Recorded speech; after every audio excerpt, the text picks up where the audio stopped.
तो hello guys. तो पिछले वीडियो में हमने बात किया था कुनिंद वंश के बारे में। जिसने भी वीडियो नहीं देखी है वो इसके जनरल के वीडियोस में जाके वो चेक कर सकता है वहाँ पर। तो आज कुनिंद के बाद हम पढ़ेंगे शक वंश के बारे में। तो शक जो थे वो मध्य एशिया से उनका जो ताल्लुकात था, ठीक है।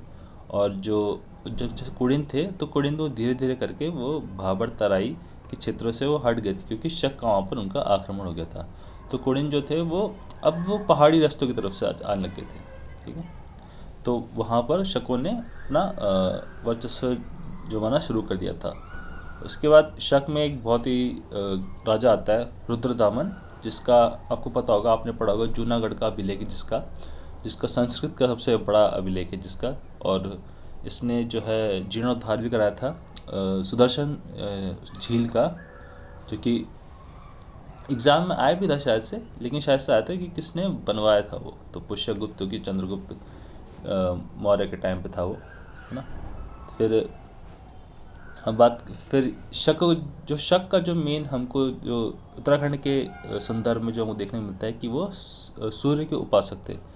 और हमको यही चीज़ें हमको आगे भी देखने को मिलती है कि उत्तराखंड में कई मंदिर ऐसे बने हुए हैं जो सूर्य से प्रेरित होकर बने या उसके इंस्पायर्ड होकर बने। लेकिन ये नहीं बोल सकते हम कि वो शकों ने बनाए हैं, लेकिन ये बोल सकते हैं कि शकों का जो था एक तरह से उत्तराखंड पे मंदिरों में जो झलक देखने को मिलती है वो कौन कौन से मंदिर हैं हम देख लेते हैं। अगर हम बात करेंगे अल्मोड़ा की, तो अल्मोड़ा का जो फेमस है कटारमल, जिसको बड़ा दैत्य मंदिर भी कहते हैं, जो कि बूटधारी सूर्य प्रतिमा में बना हुआ है। मतलब जो सूर्य प्रतिमा है वो बूटधारी शैली में है, ठीक है।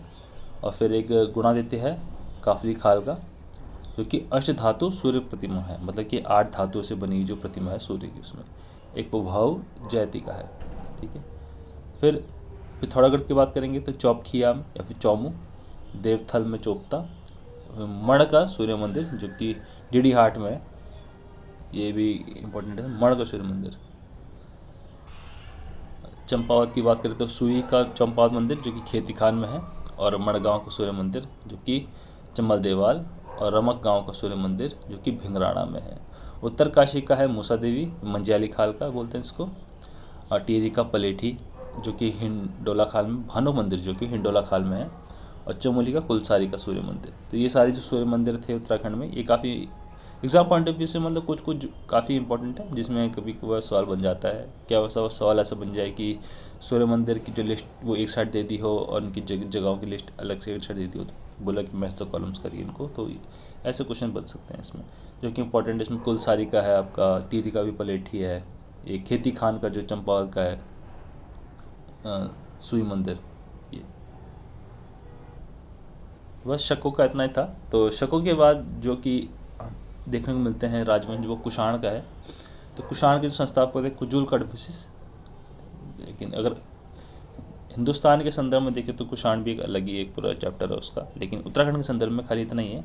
कुजुल कड़फिसिस के बारे में उतना नहीं है, लेकिन कनिष्क के बारे में काफ़ी है, क्योंकि कुजुल कड़फिसिस की बात फिर वैमा कड़फिसिस था और भी थे, लेकिन उत्तराखंड में खाली हमको कनिष्क के बारे में पढ़ना है कि कनिष्क ने काफ़ी इसके जो इसने जो अपना शक सामंत इसने चलाया था, और उसके बाद उसी को ही इंडिया में अडॉप्ट किया गया था मतलब कैलेंडर के रूप में। और फिर इसने जो चाइना से जिसने कंट्रोल किया था सिल्क रूट का, और उसके बाद जो इसने चौथी बुद्ध की कश्मीर में जिसने वो कराया था, जिसका वो था इसने बुद्धा काउंसिल कराई थी इसने, ठीक है। इसको अशोक द्वितीय के नाम से भी जानता है कनिष्क को। वो मैं इंडिया के संदर्भ में काफ़ी एक इम्पॉर्टेंट एस्पेक्ट है कनिष्क का, लेकिन उत्तराखंड में कहते इतना ही है कि पावरफुल रूलर था कनिष्क। इसके बाद जो किंग हुविशक आया, जिसके 44 सोने की मुद्राएं हमको टिहरी से मिले हैं, मुनि की रेती से। उसके बाद आया वासुदेव की भी सोने की मुद्रा हमको तिब्बग्राम बिजनौर से मिली है। फिर वासुदेव द्वितीय, जिसकी सोने की मुद्रा हमको वीरभद्र जो कि ऋषिकेश है, मूर्ध्वज जो कि कोटद्वार है, गौविशाण जो कि काशीपुर है वहाँ से मिली है। फिर 7 सिक्के हमको कंचनपुरी खटीमा से मिले हैं, जो कि वसु के नाम के हैं, और करंटली आपके अल्मोड़ा म्यूज़ियम में ये सिक्के रखे हुए हैं। इसके बाद हमको यौध्य वंश देखने को मिलता है, जिसकी जानकारी हमको सिक्कों से मिलती है, जो कि द्वियति मुद्रा लेख है। द्वियति त्रिमुद्रा लेख का मतलब होता है कि एक ही सिक्के में 2 या फिर 3 लिपियों का उसमें हमको झलकी मिला, जैसे कि यूनानी के साथ खरोष्टी भी है, उसमें ब्रह्मी भी है, तो इसका मतलब ये था। अगर बोल जाए कि द्वियत्रि मुद्रा लेख हमको किस प्रकार के सिक्कों में मिलते हैं, तो वो यौध्य वंश के मिलते हैं। तो यौध्य वंश के जो हमको ये सिक्के मिले हैं वो कहाँ से मिले? जौनसार भावर से, कालोडांडो से मिले हैं हमको, सहारनपुर से मिले हमको, कांगड़ा शिमला जो कि हिमाचल प्रदेश के हिस्से हैं। और जो कुषाणों के ऊपर जो इनकी विजय प्राप्ति हुई है, उसकी जो हमको तथ्य मिलते हैं वो ताम्र सिक्कों से मिलते हैं, जिसमें अंगीकृत किया गया कि यौध्य गणस्य जय, जो कि ब्रह्मलिपि में है, और कार्तिकेय की फोटो भी है उसमें, जो कि हमको सिक्कों में मिली है। और हमको ये भी देखने को मिलता है कि जो इनका जो सिस्टम था, जो इनकी गवर्नेंस थी,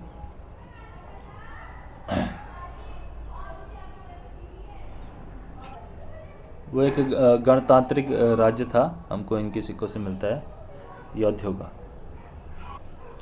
फिर आता है आपका गोत्रीय वंश, जो कि कालसी, जो कि मतलब युगशैल, जो कि कालसी का पुराना नाम है, युगशैल गोत्रीय वंश। उसमें एक राजा का हमको देखने को मिलता है शीलवर्मन, जिसने 4 अश्वमेध यज्ञ कराए थे यमुना नदी के पास, जिसका हमको तथ्य मिलता है, सोर्स मिलता है जगत ग्राम के बाड़ावाला, देहरादून से।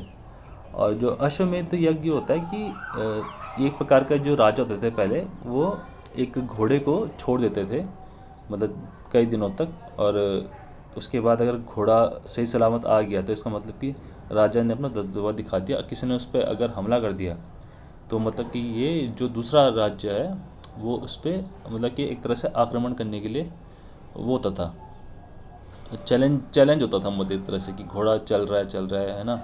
मान लो कि दूसरा कोई राज्य आ गया जिसने बोला कि नहीं भाई मेरा अपना वर्चस्व जमाना है मेरे को, तो वो घोड़े पर हमला कर देता था, तो राज्य को पता लग जाता था कि यहाँ पर मतलब कि कोई और भी है, मतलब जिनसे जो लड़ना चाहते हैं, मतलब एक तरह से अपना दबदबा दिखाने के लिए कि इसलिए अश्वमेध यज्ञ होते थे कि राजा अपना दबदबा दिखाने के लिए घोड़े को छोड़ देते थे, ताकि पता लगे कि हाँ कि अभी भी राजा का दबदबा है। अगर जिसको कुछ चैलेंज करना था तो घोड़े पे हमला करके राजा को बताता था कि नहीं मुझे हमला करना है इस जगह पे, या मेरे को अपना इस जगह पे मेरे को अपना वर्चस्व जमाना है।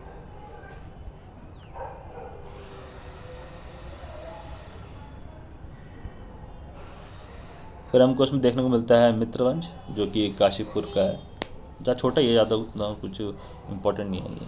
बस इसमें पृथ्वी मित्र और मात्रा मित्र खाली 2 ही मित्र वंश थे, लेकिन इम्पोर्टेंट ये शीलवर्मन काफ़ी इम्पोर्टेंट है ये, जिसमें 4 अश्वमेध के कराए थे। तो बस इस वीडियो में इतना ही। अगर आपने यहाँ तक देख लिया तो लाइक करें, कमेंट करें कि अगर आपको और जानकारी चाहिए, और अपने दोस्तों के साथ शेयर करें।